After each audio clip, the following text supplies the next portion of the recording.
a soldier, an airman, and a Marine walk into a room. This show is The Punchline. My name is Ryan Smeltz, and you're watching Veteran Talk Show. So my plan moving forward is for our other show, I use something called Calendly. You've probably dealt with it before, where you go and you're like, you've got this seminar or Zoom meeting, doctor's appointment, whatever that you've got to sign up for, and you input your info and you click submit, and it's like, all right, you're scheduled, and then you can add it to your calendar and all that shit. So I use that for the Business and Brew show, and I'm changing it because we're not going to go live anymore. Well, this show isn't live, and so I was thinking to try and control how many people we have show up here and kind of what goes on and whatnot, that I'll probably do just one person to start with, but set up the same thing and then push it out to Facebook groups. So they can click on it. They can see what it's about. They can decide if they want to participate or not, sign up, and then add it to their calendar. And then I can see who's signed up for it. If they're signed up for it, they automatically get reminders. And then instead of just me and you, we'll have at least one other, maybe two other people. Yeah, because we're running out of shit to talk about. We just talked about for 25 minutes, 30 minutes, the hiring process. Yeah, well, I mean, I don't know. Most people are like, oh my God, what the fuck were these veterans talking about? That's shit that's not just interesting to me, but I also think it's important. Well, it's very important. Yeah. So I mean, I'm just a guy. I believe in hiring and retention standpoint, that relationships are a big deal. And I also believe that expectations are important. So you touched on a lot of things that I agree with, and I think that the people who run companies that hold a conversation with an individual and then hire them. So, for example, what you brought up, an hourly employee versus like a salary staff management position. My brother is a pretty solid example of where that is kind of combined, because maybe the guys that he hires are on commission. Maybe they're on hourly. Maybe it's an hourly plus commission standpoint. They're technicians. Even if they're not licensed, they actually have to know what the fuck they're doing. If they don't, maybe they fall into more of an apprentice type standpoint. And so I think a lot of what he deals with, I held a conversation with him where he was looking at adding a service to his business, but in order to do so, he had to have a license. To get a license, he might need to hire someone that already has it. So if he hires the person that already has the license, then it's like, all right, well, if they're young enough, then they get to a certain point and they feel like, oh, I'm good enough. I'm going to go out on my own and start my own company. And so what I told him was similar to what you brought up is, well, what if you hire them with that expectation? Right. What if you hire that person and say, hey, I'm going to teach you everything you need to know about business. You're going to cover this division of my business. And when you get ready to leave, I'm going to make sure you have everything that you need to be successful. And then in setting that expectation, it's like, you already know if they get to a point where they decide to leave, they're going to feel open enough to disclose that information with you and hold that conversation. Well, everything about the hiring process, in my experience, and this is just me, is from being on both sides of it, is, you forgot your beer. Okay. It is a conversation. It is a two-way street. It shouldn't be this, I'm going to tell you what the job is. What do you think? Cool. As an employee or a potential employee, you need to go into the interview process with questions. I mean, if I'm hiring especially if you're an entry level manager or a mid level manager, you need to go into that interview with questions. Yeah. If I'm hiring for a mid-level manager or an entry-level manager and they come to me and don't ask questions and they're just like, yep, got it, understand.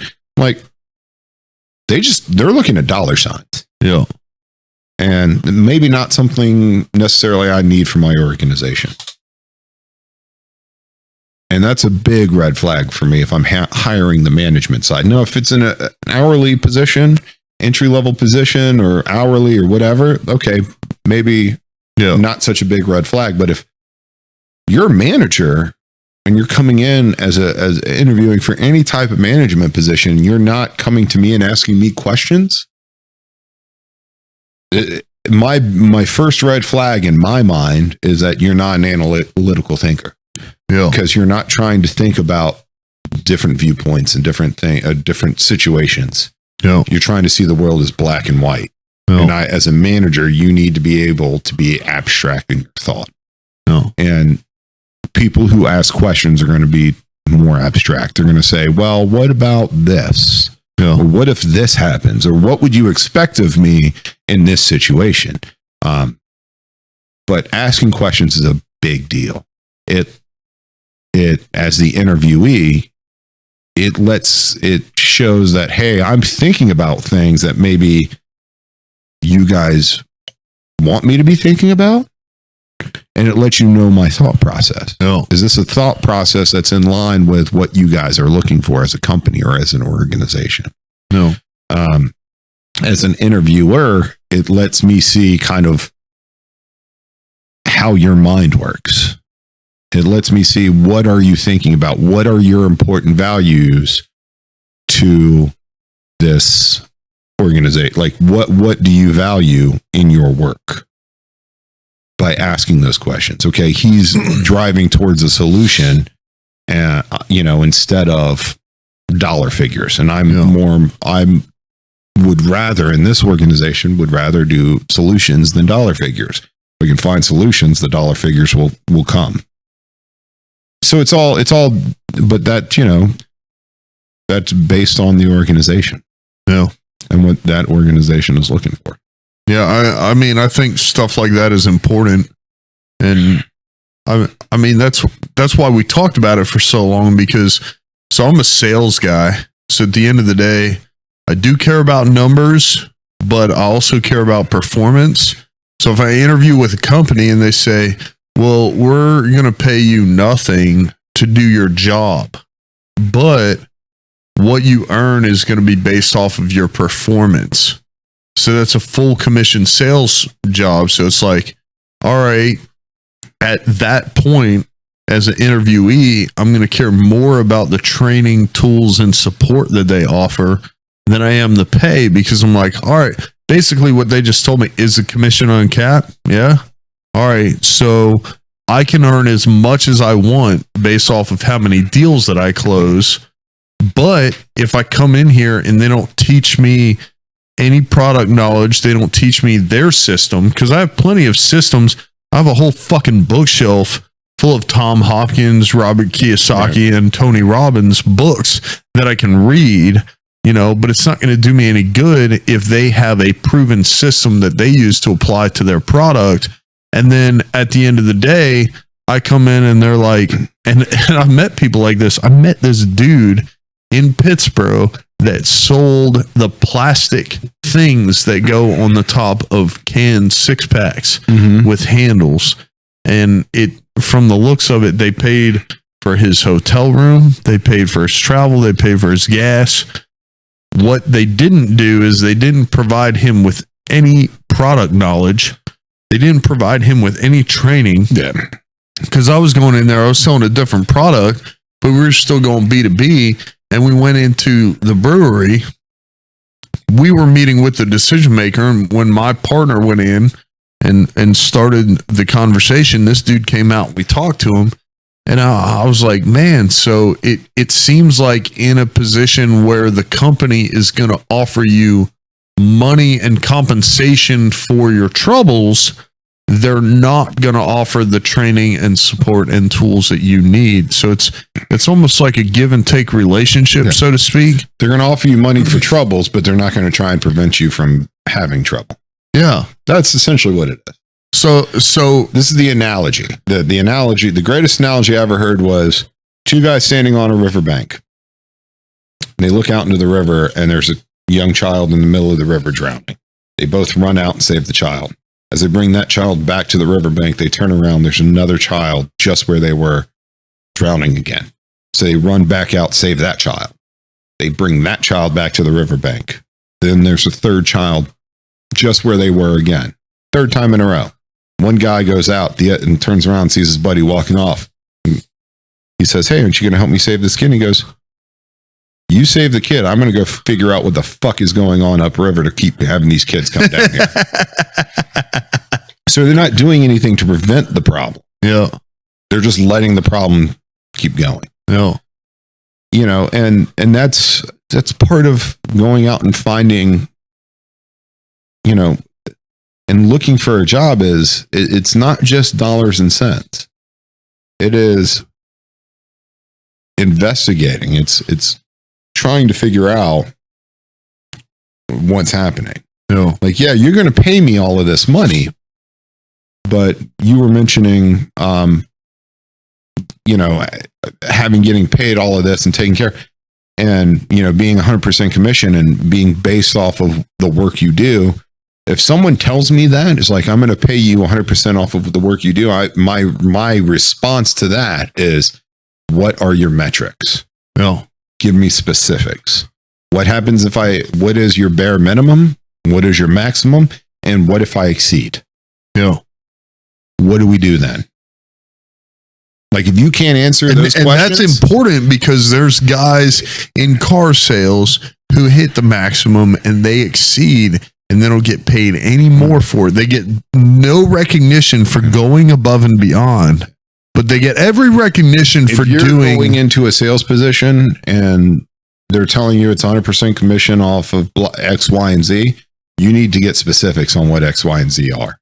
Yeah. If they cannot tell you, if they're just like, "Oh, it's just based on your sales." Okay, well, that can be pretty vague. But what you're talking about baseline? is like, what metrics are you using to measure my success? Our average salesperson does anywhere from $100 to $200 per day on commission, or per sale.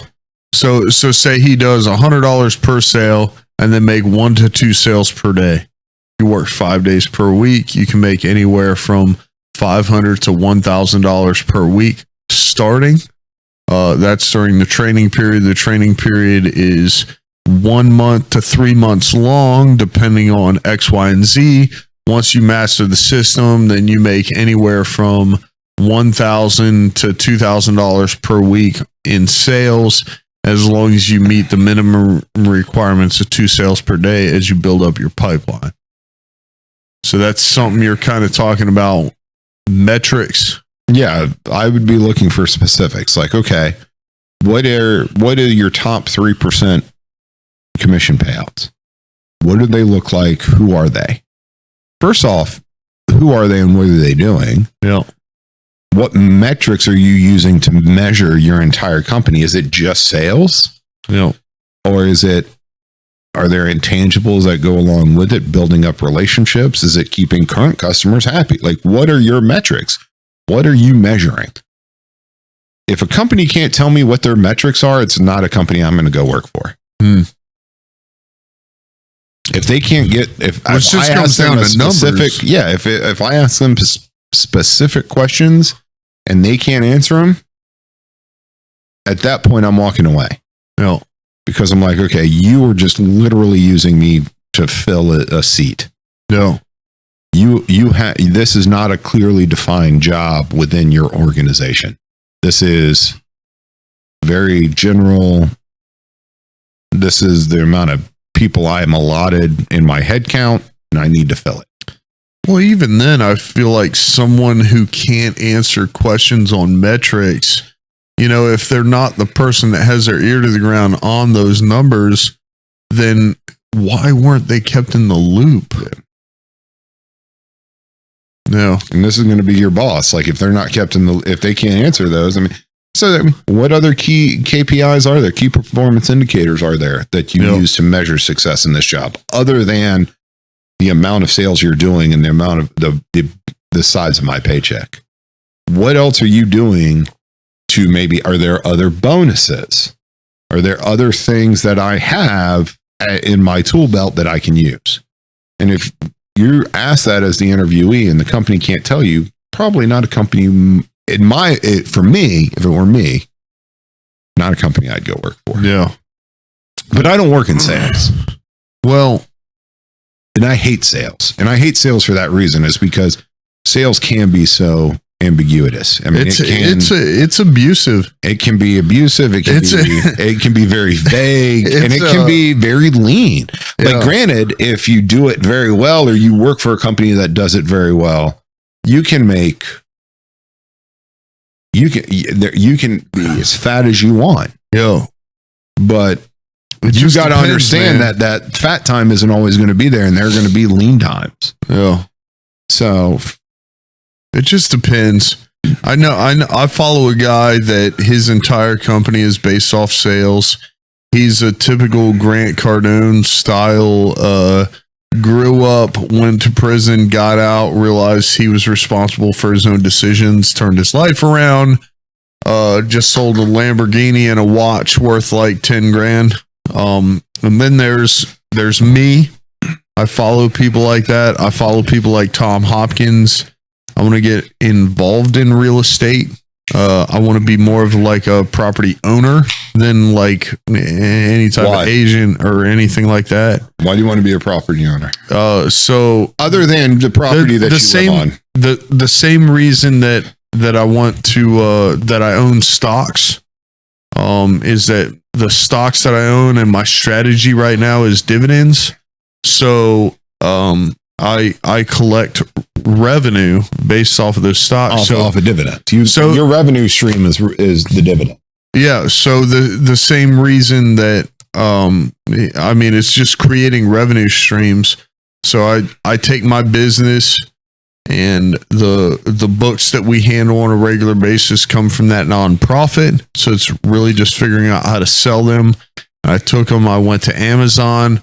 I got that truck rolling in the past couple of months. So here's what I would, this is what I'll tell anybody, especially when you're trying to create different revenue streams and build wealth. The first and foremost thing, unless you are a certified CPA, a certified public accountant, if you're trying to do something like that, you need to find a financial advisor or a CPA, and you need to pay the money to do it. Because depending on what your income level is, necessarily just trying to buy up and own property, unless you're doing it in a certain way, might not be beneficial, right? A lot of financial advisors for the income bracket that I'm in would probably, won't probably, but the ones that I've talked to have all said, probably not a good idea to own property. It's hard to liquidate. It's hard to have ease of access and turnaround on that money. You're tying it up, and the hope is that investment grows over time. And if you're using it as an income stream for, let's say, long-term rentals, like, tenant, there's a whole nother side of revenue that you've got to look at, right? You've got to set, let's say your mortgage on that property is $1,000, right? And you charge $1,500 a month. Right, that's $500. So the $1,000 is paying your mortgage, and then you think, "Oh, I'm making $500 profit every month." Which, great, okay, that's $6,000 a year on one property.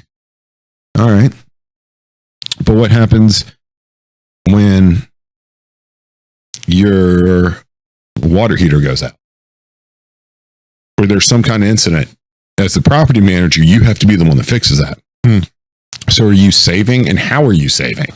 Yeah. So that $500 a month, how much are you parking away for those incidences? Are you then parking that away to pay down to the principal more? Like, there's different things you really need to find. And I think this is where a lot of people, especially people who grew up like I did, probably like you did, that weren't wealthy, that didn't, we've figured wealth out and how to make money out by going out and doing, by reading, by following other people. But there are experts out there that know how to invest, that know how to do things. And before you kind of go and make any big decision, it would behoove you to go and talk to those professionals. Yeah. To say, this is what I want to do. Here are my goals for my money. This is what I want to eventually get to. Right. And having the expectation, because they're going to be the ones that tell you, hey, man, your expectation is you want to be a billionaire. I can tell you there aren't that many billionaires in the world. So is that a realistic expectation for you? Is it? I mean, unless you strike it big in the lottery or, become famous and become, a huge influencer. Okay, maybe. I think, I think nowadays, at least looking at the billionaires that I pay attention to or follow, that the billionaire status is reserved for people who do something new. That's not to say that people don't come up with new ways of doing old things, but I don't think so. I think the majority of billionaires are those, the self-made billionaires, I'll give you. Those that start out with nothing. Your Mark Zuckerbergs, your Jack Dorsey's. Okay, yeah, I'll grant you that. But the majority of billionaires that exist in the world, they aren't inventing something new. They are going through and create, and it's very hard to get to $1 billion, but they're doing it all kind of in the same way. No. And they're building teams around them to go and say, hey, how do I get there? Yeah. What is it I need to do? And understanding, you look at Warren Buffett. Warren Buffett's a great example. He doesn't spend his money. Yeah. He's one of the richest men. He was one of the richest men in the world for a very long time. I mean, it was him and Bill Gates until Bezos and Zuckerberg came around. And right. I think Zuckerberg is a blink of an eye. Jack Dorsey, all of those guys, I think they're just a fad. Well, I don't know if he's holding it, but Elon Musk. I think Elon Musk will be around for a while. No, I don't think Zuckerberg or Dorsey will. I think that's his name is Jack Dorsey. Guy who owns Twitter. Yeah. I don't think those guys will be around for a while. I think they're riding a trend. Because people are starting to come around to the fact that the users of those social media platforms are the products that are being sold.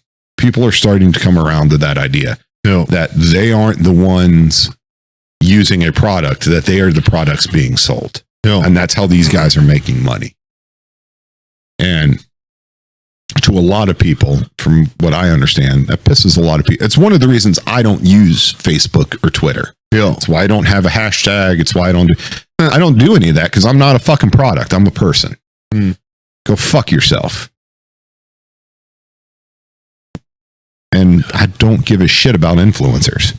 No. I don't care what some influencer says is cool. Go fuck yourself. I don't care.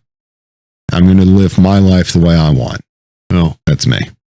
But I think these are fads. And I think the next generation coming up, like my niece and nephews and that young generation who are young, like who are in their, just coming into their teenage years, they're going to grow up and kind of say, this isn't, like, I look at my generation, the old, it's now old, and they're like, their kids are looking at me like, oh, Facebook's fucking stupid. That's so ancient, and it's going to fall off. Right. So yeah, he's made his money and he's got billions of dollars, but it's not going to be a lasting Fortune 500 company unless he can adapt. And it's going to be the same with Twitter. It's going to be the same with TikTok. It's going to be the same with, TikTok's just a spy engine for the Chinese anyways. So Yeah. That's So neither here nor I there. agree with that. The thing, But your Warren Buffetts, your Elon Musks, your Jeff Bezos, those guys are going to be around for a while. yeah, And their companies and their families are going to live. I mean, they're going to be well off for many years to come. yeah. And I think at the end of the day, like, I don't need $1 billion. Look at Jeff Bezos. Before he stepped down as Like CEO, $200 billion. Before he stepped down as CEO, he was liquidating Amazon, his share of Amazon stock, in order to fund Blue Horizon. Jeff Bezos has more money. Elon Musk and Jeff Bezos have more money than they know what to do with. So the point that I'm making is they got so much money. Jeff Bezos got so much money that he was funding a new project in the middle of liquidating an old project because he had so much money. And if you look at the stock prices, if you look at the progression of Amazon, you know, it was slow growth until a certain point and it hit exponential growth.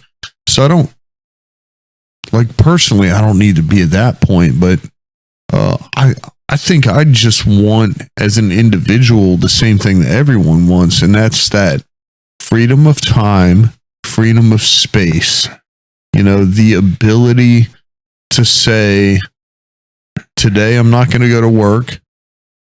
We're going to go to the beach. That's, I think that's the big difference between, because everybody's like that. Look, I look at like winning the lottery or the Powerball or the Mega Millions and being like, if I won this and had this much money, I wouldn't do shit. I wouldn't work. Yeah.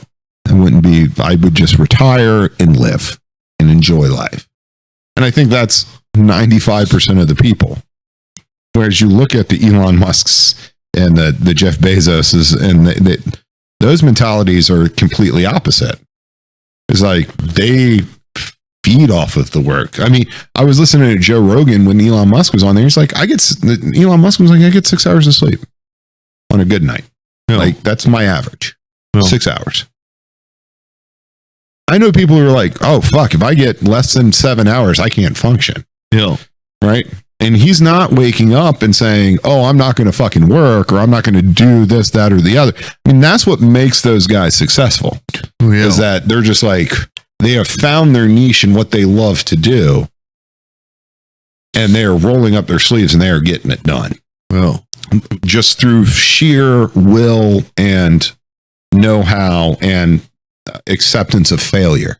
Because you got to understand, I think these guys have failed many, many times in their lives, but they don't let it get them down. They're just kind of like, fuck yeah. All right, learn, do it, start over. Yeah. Like, what did I do wrong this time? Learn from it, move on. Don't dwell on it, just keep going. And I think that's what makes a billionaire, is that, or someone who's that rich, is that they just kind of roll their sleeves up and are like, if I'm going to be self-made and start from nothing, this is what it takes. And it's like going into professional sports, right? I can work my ass off all through school to be a great athlete in any sport, NFL, NBA, MLB. But I know that 2% of all high school students go on to play college sports in their sports arena. And out of that 2%, only like 1% make it into the professional realm, which is an exponential kind of decrease. You know what I mean? I'm like, all those guys work and girls work very, very hard to get to those points. Yeah. And they just don't let things kind of keep them down. I don't have that workforce mentality, because I do have the mentality of going, no, I like my me time. I like having work-life balance. I don't need to make $1 million. You know, if you gave me $5 million right now, tax-free, I could live off of that for the next 50 years. I could. Yeah. But I wouldn't have a huge mansion. I wouldn't go out and buy a 6-figure fucking car. Nothing. Yeah. Like, but I could live fine with that for the next 50 years. Yeah. So I guess, earnings wise, I don't need to be at a point where I can buy stuff. A lot of times, like, I have been known to spend frivolously. I think that's primarily because I was making money in my business years ago and was like, oh, hey, I need this to do this. And then on the back end of it, I was like, oh, okay, well, either I could have waited or that didn't serve the purpose I thought it was going to serve. And they were very small purchases. So it costs a lot of money in the moment, but at the end of the day, it was like, okay, mistake. Long term, it's a drop. Lesson learned, on to the next thing. So, I think what I'm getting at is I feel I'm similar to that work ethic. Like, I always have to be doing something. And I'm not sure that it doesn't have to be manual labor. It doesn't have to be that mental exhaustion, but it always has to be something. And so as long as I can dedicate myself to that, and I honestly believe that, like, me personally, I want to make sure that I'm making a difference. So I never. What does that mean, though? Making a difference? Yeah. So, how do you want to make a difference? I can be very. I'm glad you asked that question, because I can be very specific in that. Running up the stairs, by the way. Is because in the veteran community, we have dealt all too long with too many problems, and so what I want to provide specifically in this show on the resource page are things that directly contribute to the overall success of veterans. And I am not just talking about the ones who can't find a home or are contemplating suicide or have dealt with sexual assault or harassment. Hello. We have missed you. Yeah, the dogs are here. That's so they don't jump. They will at some point, but no, they're not they're not like Nugget. I missed you. They're not like Nugget. Millie.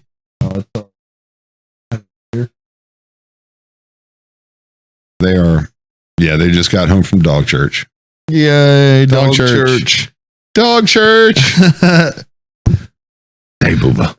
So yeah, this show specifically, I wanted to contribute. I wanted to provide those resources. But as far as business overall, like the business I run with the books, the supplier for those books is a nonprofit. It supports a village in Africa for education, clothing, health, and welfare. And so I don't need to be Jeff Bezos. I mean, if anyone takes his net worth into consideration and factors in 1%, he's worth pretty fucking successful. $200 billion. Yeah, like 1% is like $1 billion. 1% of Jeff Bezos is successful. I mean, that's so I think at the end of the day, and I mean, he's done it too, and Elon Musk does it, and everybody else does it. They have their philanthropy, their cause that they contribute to. But at the end of the day, I think I just want, like, my goal overall, you said your goal is that cabin in the mountains, That's my 10-year goal. Cabin in not having to worry about shit. I have this house, and this is a beautiful. This is all I need. This is it. Like, I've accomplished my goal. I grew up not owning homes. Like, my mom didn't own a home until I went to college. Like, we rented. Like, we owned a home, and then it got foreclosed on when I was like 5. Yeah. And then my mom did not buy another house until I was in college. And it was a townhome, and that's fine. She still lives there today, But like this was always my goal, was to own my own home. And now I have done it. Yeah. I've owned my own home.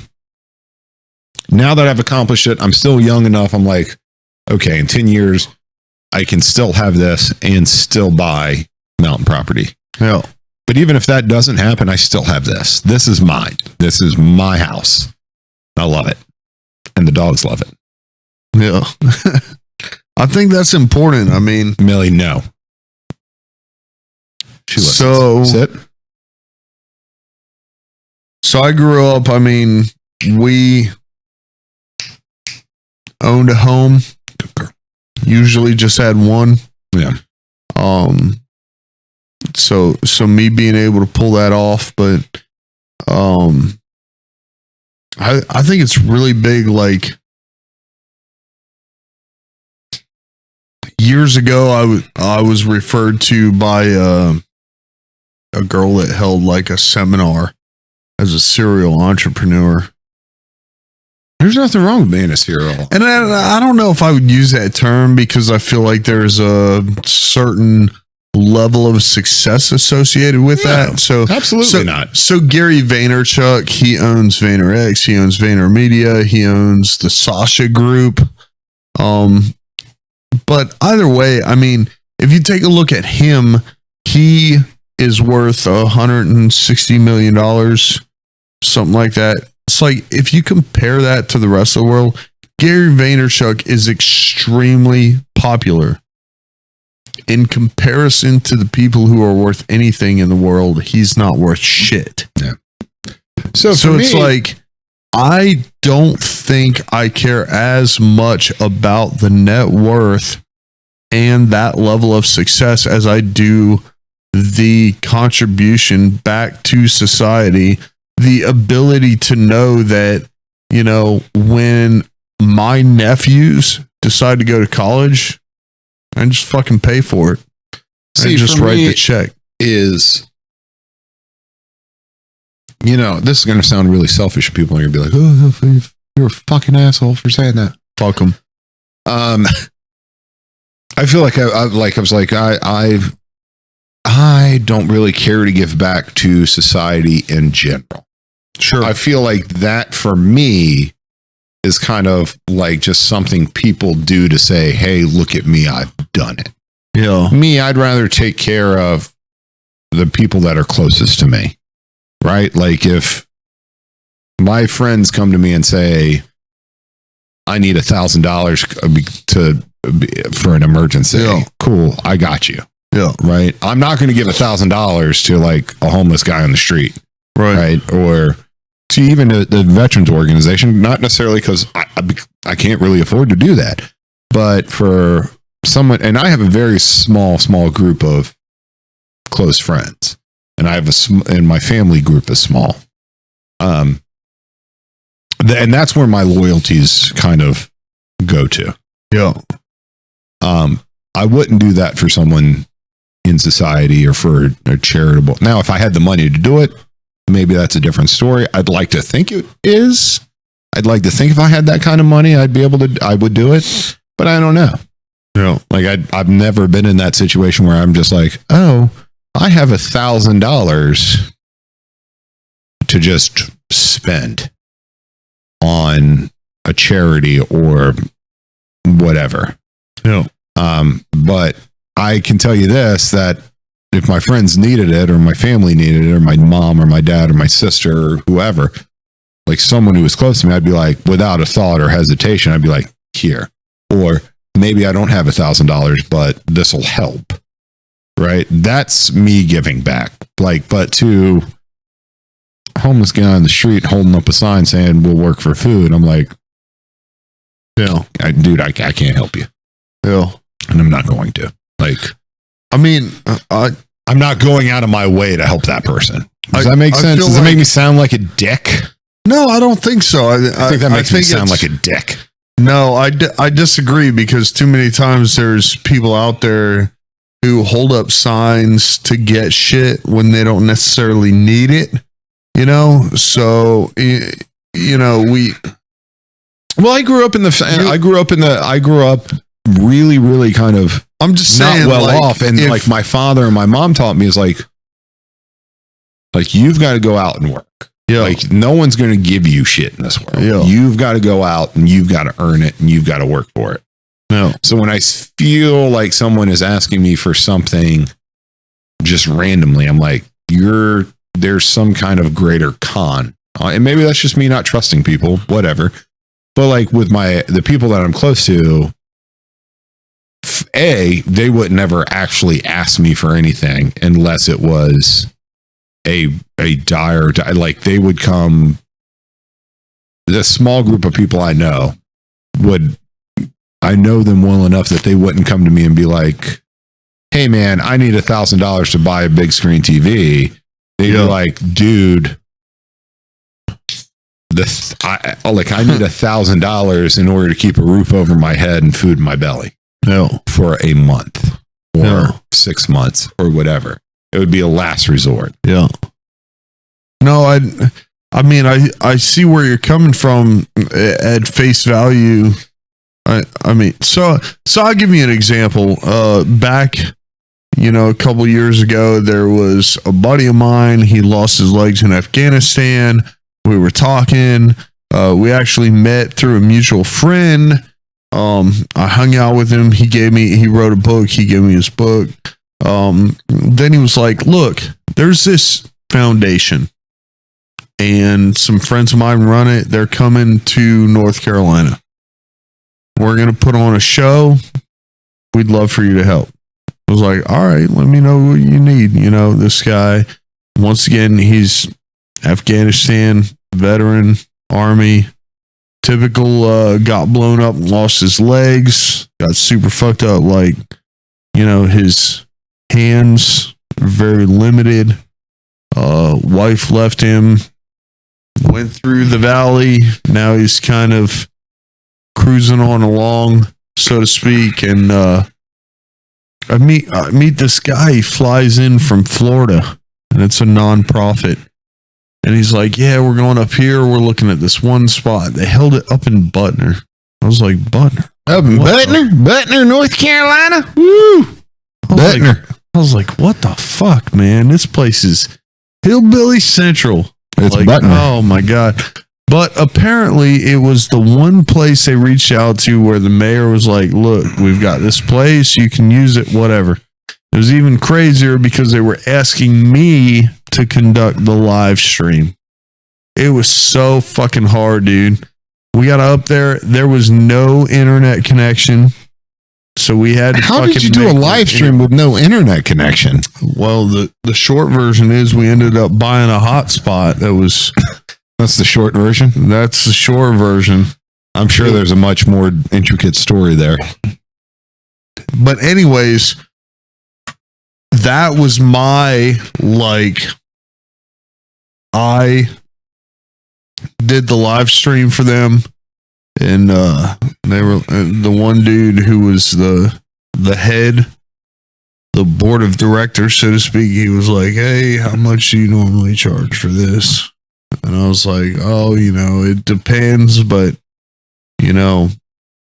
how many cameras I have set up, this, that, and the third, but usually $100 an hour or whatever. And then they sent me a tax write-off, of course. So it was like my company doing something for a nonprofit. I'm a veteran-owned company. They're a veteran nonprofit. It was set up so that it was like the wife and the kid of the veteran who had been killed in combat benefited from it. So it was really nice. That's good. So it was like one of those things where, like, I'm about helping veterans organizations. Like I'm okay with doing that type of stuff, but like just random people, like just random. I don't think I honestly don't believe anybody's okay with random people. I think the reason why the people on the side of the road get help is because whoever helps them are concerned with what other people are going to think about them. So I think it's the person giving them money is worried that the person behind them is going to think a certain way. Well, when I'm looking at like doing charity, like working or giving to charities, not working, but giving to charities. Like I always look at the organization, because if it's a nonprofit, you can go in and look and see kind of how their structure is and who's getting what. Yeah.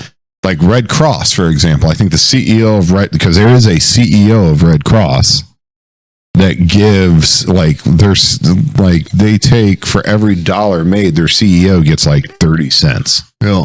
Which I think is insane. I mean, they get 30% of every dollar. Yeah. And they're making, 9 figures. Yeah. 8 figures, something like that. It's so much money. It's a lot of money, and you're working for a nonprofit organization. How, as the executive leadership, how can you make this much money?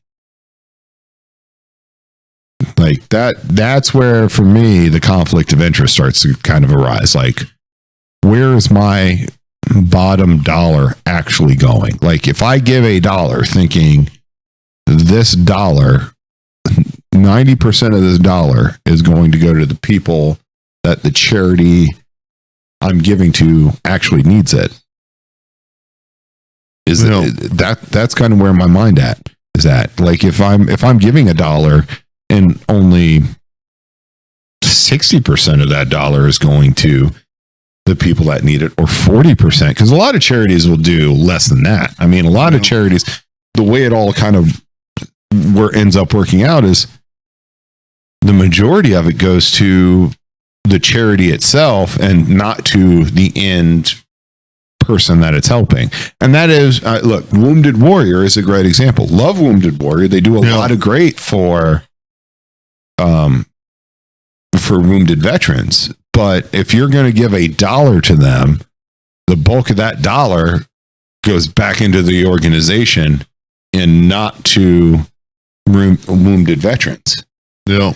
A small percentage of that dollar goes to wounded veterans, but the bulk of it goes into the organization and what it needs. And I get it. Yeah. I understand I'm not naive.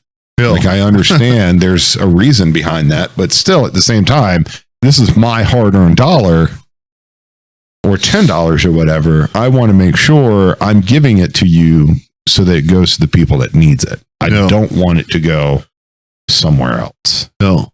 Like, if I'm giving $10 and trying to feel good about giving $10, I want to make sure $9.80 of that is going towards helping veterans and not, $6. You know what I mean? Yeah. No, I mean, I agree with that. And I think I just want to say my dogs are in here because they're about to get a bath and they know it. And they're just like, nope. Look at it. Like this one, she's like, no, I'm not going. She's trying to get up here.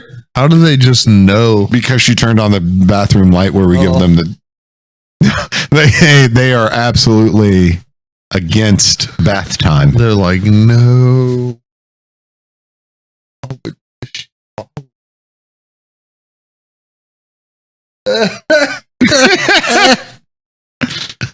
A nugget. Oh man. So I need to give him a haircut because we took him and she's like, oh my God, it's so expensive. That was my wife, by the way, if we don't cut that out. But yeah, that was her. Yeah, no, that's fine. I met her when I came to. Yeah, you've met her before. Okay. She just got home from dog church, and so the dogs ran through a lake. Dog church. That's what we call it. Dog. Yeah. Well, it happens every Sunday.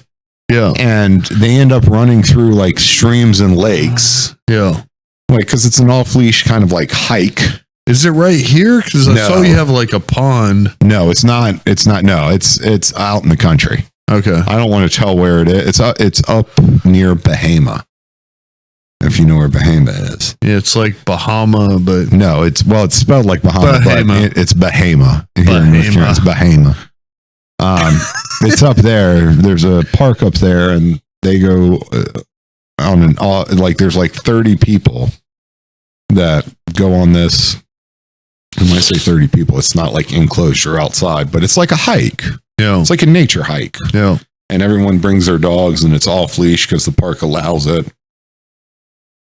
And it's a big off leash dog hike. And so all the dogs get to run and play and be dogs and be part of a giant pack. And then like people are just, out on a nature hike. Yeah. And you go through like streams and through lakes and everything. And so they go run through a lake and streams and get to be dogs, get to be actual dogs. Yeah. And, but they smell like shit when they get back. So usually once a month, we're like, oh, it's time to fucking wash the dogs. And luckily, like, you're here, so I don't have to help. Yeah. Because usually I have to help. Oh, okay. It's really shitty. I'm laughing at my wife. Luckily, you're here. Luckily, you're here, and I don't have to help. This is my excuse not to help out on bath time.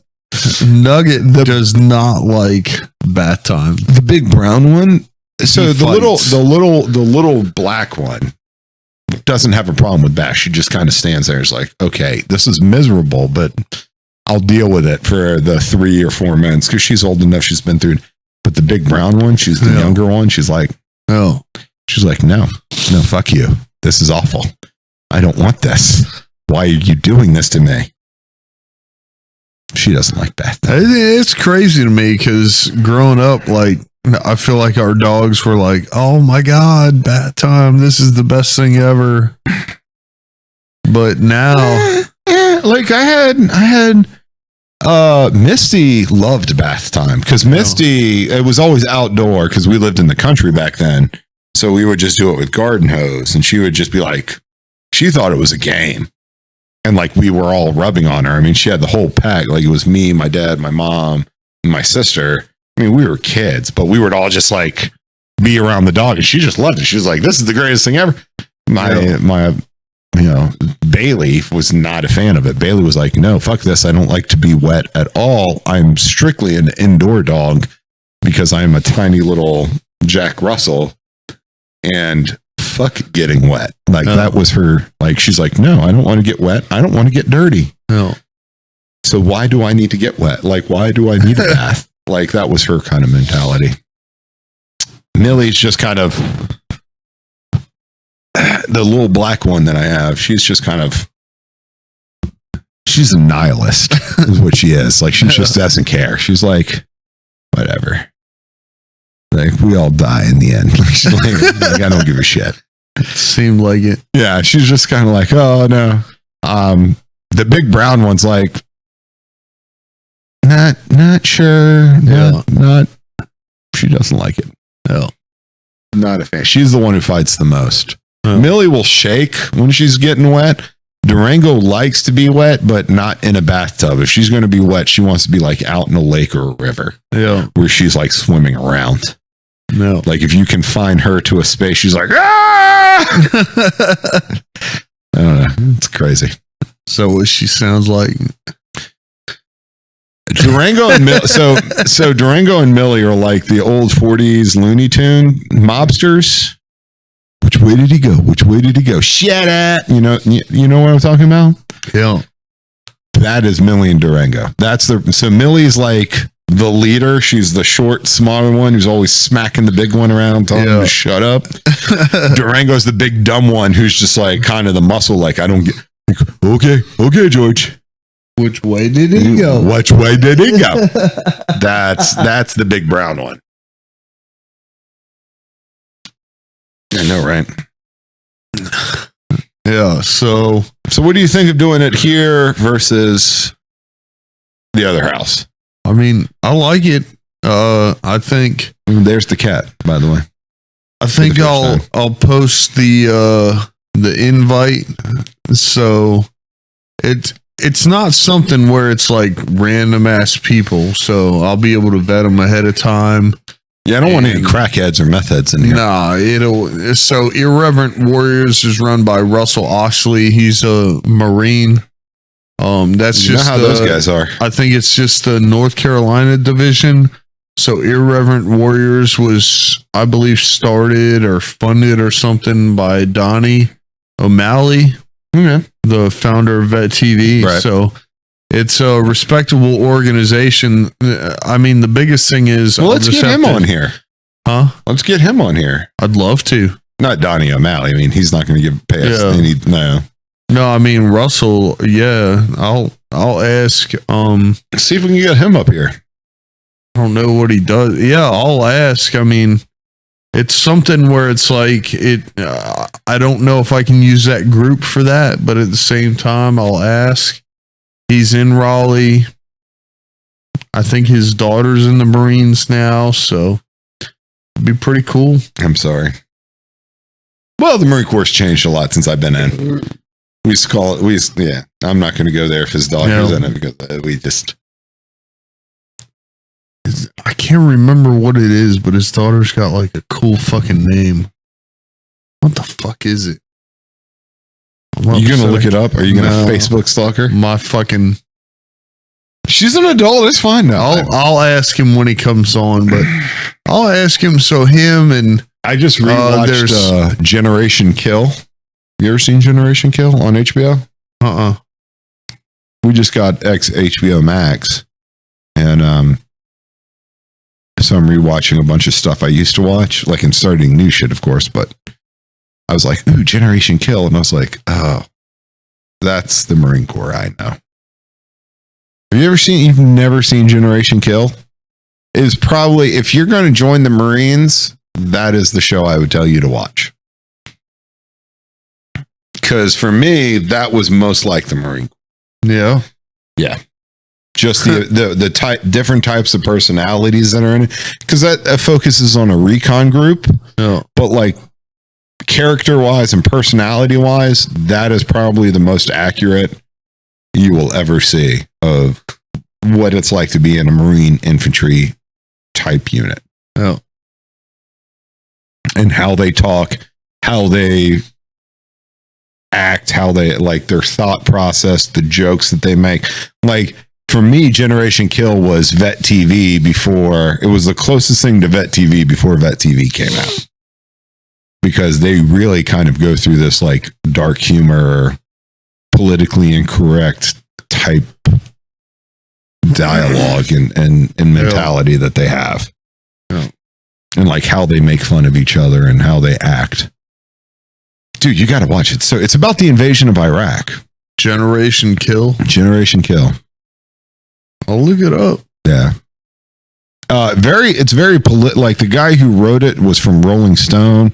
So you kind of got to get past like the political bias he had in writing that. Yeah. But like the personalities he was able to capture, I think, was what made that show so good. Yeah. In the book good. Was that he was able to capture these personalities. However, he had to put kind of this political spin on it. About like, oh, we didn't find WMDs and like he put this political spin on it at the same time while he's trying to do like explain who these guys who joined the Marine Corps and specifically infantry based MOSs and their mentality are. So it comes off a little weird, but yeah, if you want to know what it's like to be in the Marine Corps infantry, that's what you need to watch. I might watch it. It's really fucking good. That's crazy. I never heard about it before. You've never heard of Generation Kill? Really? Nope. Since getting HBO Max, I've watched Band of Brothers, The Pacific, and Generation Kill. And I was like, well, fuck it. I'm going to rewatch Game of Thrones now. I'm on episode 2. Fuck it. Dude, Game of Thrones is fucking awesome.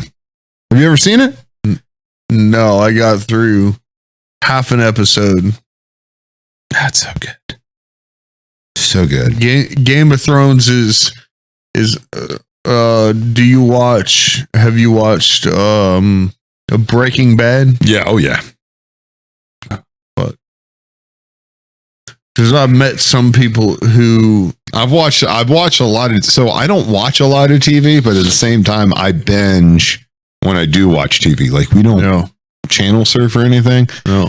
But we'll let something build up. Like, so we started watching Breaking Bad when it was like in its like fourth or fifth, like second, I can't remember. It was like the second to last or its last season is when we started watching it. Yeah. Where we could just be like, all right, it's snowing outside. We can't go anywhere or do anything. We're just going to watch it all day long. Fuck it. And that was like the only TV we had that month. Yeah. That's how we watch TV, is we like, binge that shit. Yeah. I didn't see Band of Brothers until I could stream it. Same with the Pacific. And I didn't like the Pacific as much. I thought the Pacific did a really shitty job about the Marines. Really did. Why? Well, they tried to make it too much like Band of... So Band of Brothers, it took one book followed Easy Company, 506 Easy Company through World War II, which was less than a year of combat. You know, not saying it wasn't terrible fucking hardcore combat, but it was less than a year of combat. But it was a congruent kind of story, right? It was there. It was chronological in its growth. Have you read the book? Mm-mm. So Band of Brothers is a book by Stephen Ambrose or something like that. I can't remember what his name is. Sure. And then they made it into a 10-part HBO series. Yeah. Well, it was very successful. So what they tried to do is like, okay, let's show the Marine side, but they did it off of 3 different books written by 3 different people. So they did one based off of John Basilone, who was the biography of John Basilone. Then they did another book called A Helmet from a Pillow, which was written by Lepke, he was a Marine who was on Guadalcanal and Peleliu. Yeah. And then they did Eugene Sledge did The Old Breed. So 3 different books, all good books individually, but they tried to pack this 10-part show into these, like using these 3 different books. Yeah. And it was just so fucking choppy and like, it was not very well done. In my opinion, like you got some good things out of it, but it just wasn't that good. Yeah. Like you could have done so much more with the Marines in World War II than fucking the Pacific. Yeah. That was a terrible show. I mean, it wasn't. I liked. They tried. Like everybody really kind of put effort and tried to make it work, but since it was based on 3 books, it was just not done well. Like you couldn't do it well, being 3 different books. Like it's like it was all over the place. I feel like part of it had to do with the fact that you were in the Marines, so I wasn't in the Marines in World War II, though. No, but I mean, you were like, okay, well, that's not how that shit goes. Oh, there he goes. Yeah, fluffy butt. She's running.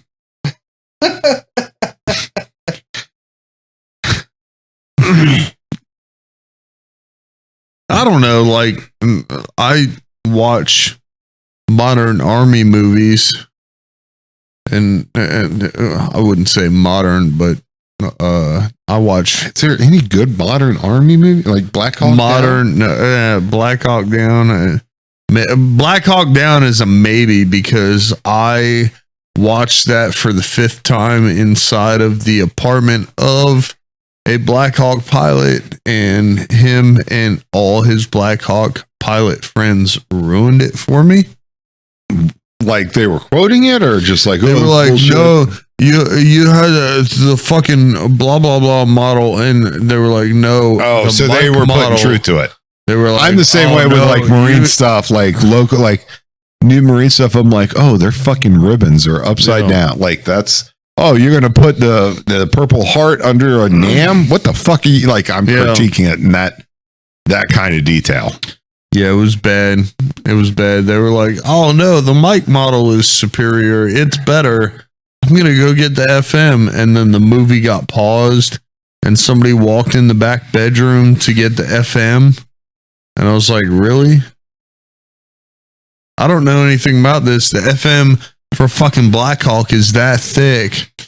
I can't fly a helicopter. So what do you say? And now I'm some fucking nerd drinking a Bud Light. Like, What do you think the best war movies are out there? Like most for you, The being best an Army war veteran, movies. best war movies, best military movies of all time. Give me your top 5. The Rock. Really? That's Sean- going to be up there? Sean Connery and Nicolas Cage. Fuck yeah. First of all, it's not a military movie. I don't give a fuck. That movie is the shit. That movie is awesome, but when it comes to military trueness, like that's what we're going off of here. Like, what is the most realistic military / war Realistic. movies you've seen? Like, what does the best job about explaining?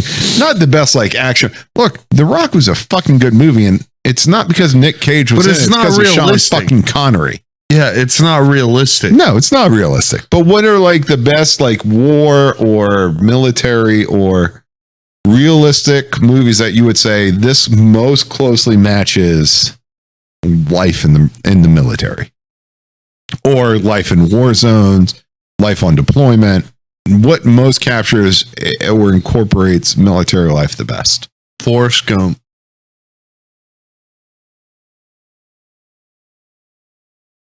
Okay, that's your go-to.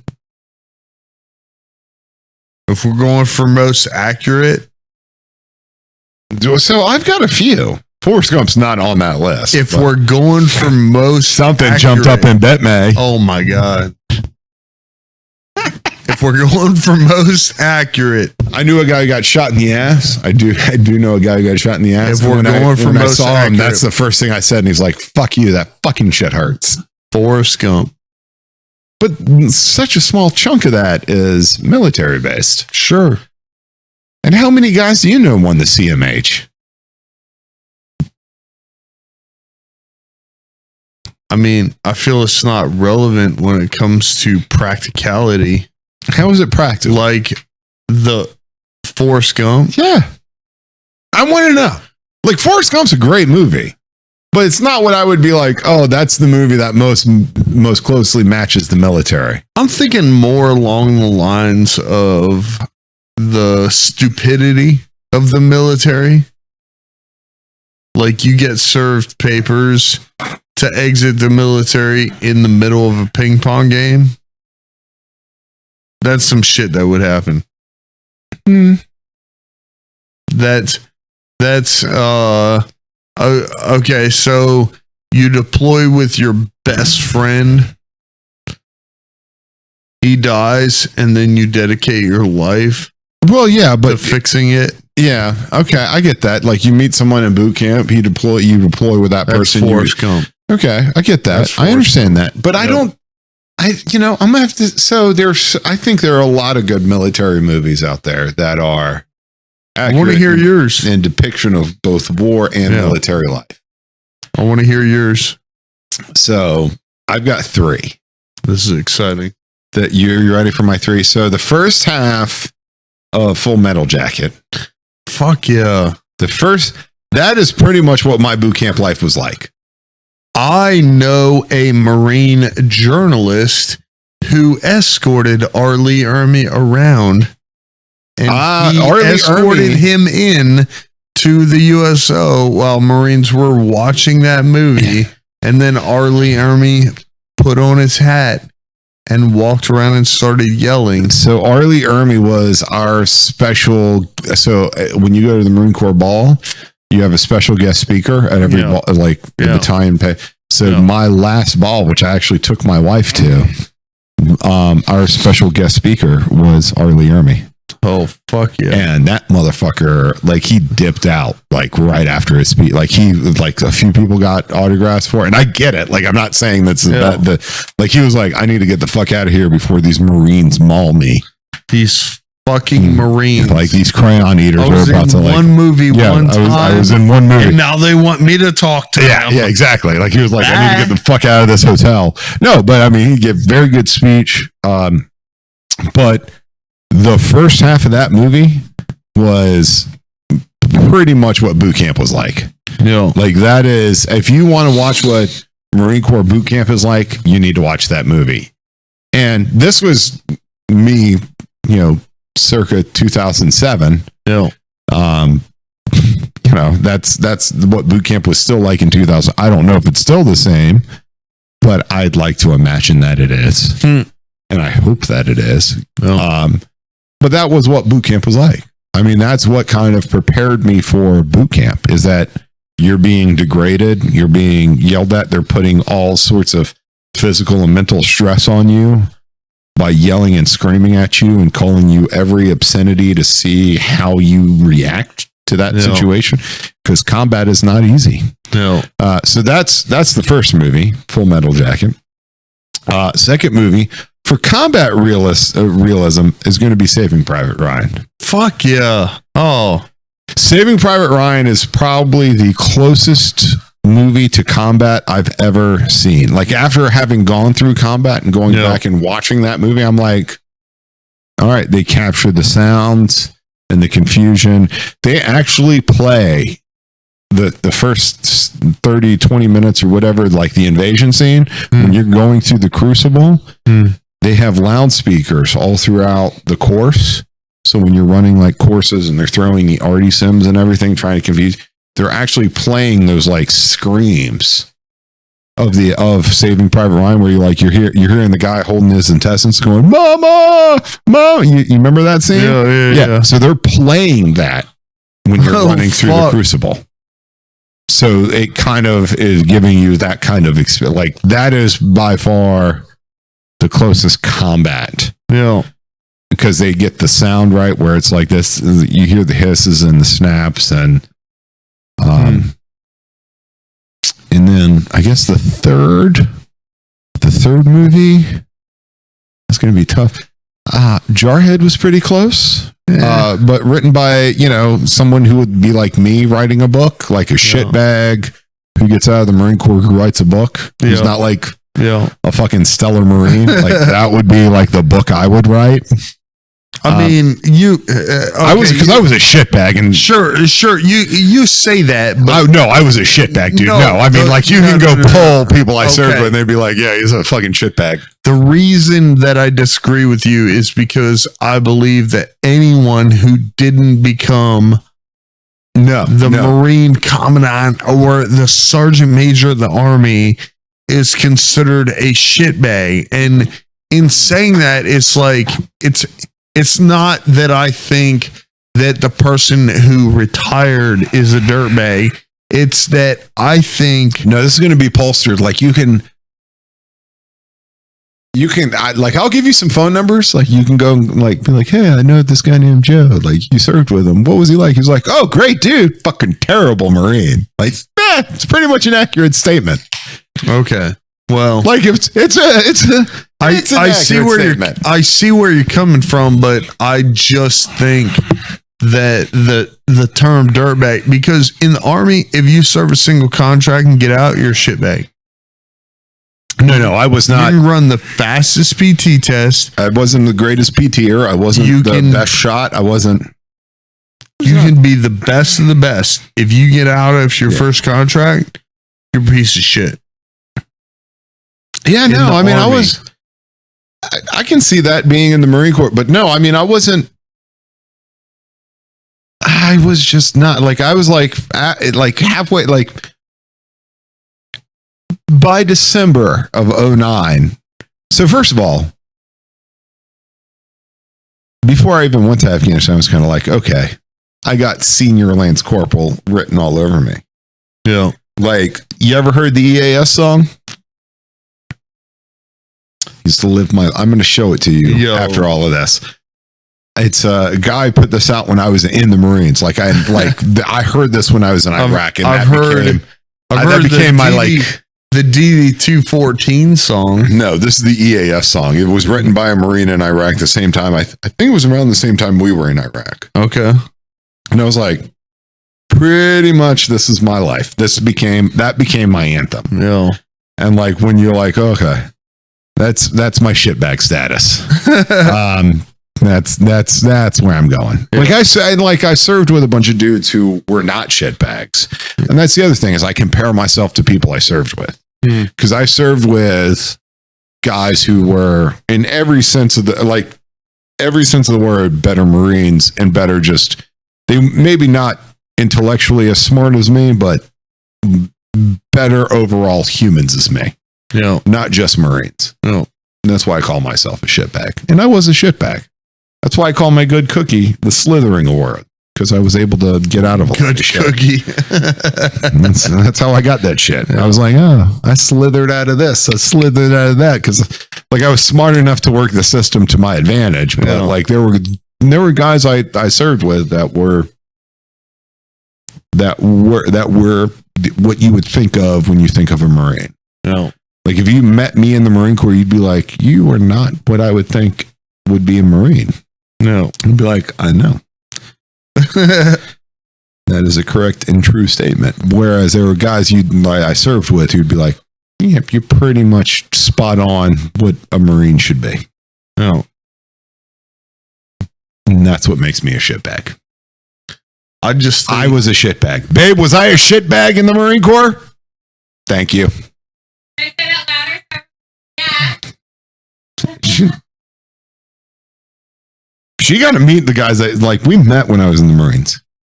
And she was like, you're not a Marine. I'm like, I have the gate turned up so nobody can hear. Oh, no one can hear? That's fine. Yeah. For those of you who didn't hear what she said yes.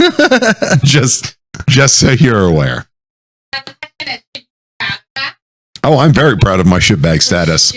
Terminal Lance, bitch. That's an entire Facebook page. Oh, I know. It was a comic strip. Yeah, I think that's what the Facebook page is. It's a comic strip. I lived my life by terminallance.com. Yeah. I was like, that's me. Yeah. That is me in a nutshell. This is the Veteran Talk Show. If you or someone you love is suffering as a victim of sexual harassment, sexual assault, needs help with addiction and recovery, or mental health and well-being, then please go to veterantalkshow.com/resources. This show is hosted, produced, and edited by Ryan Smeltz. Our co-host is Joe Ballack, and a guest starring veterans.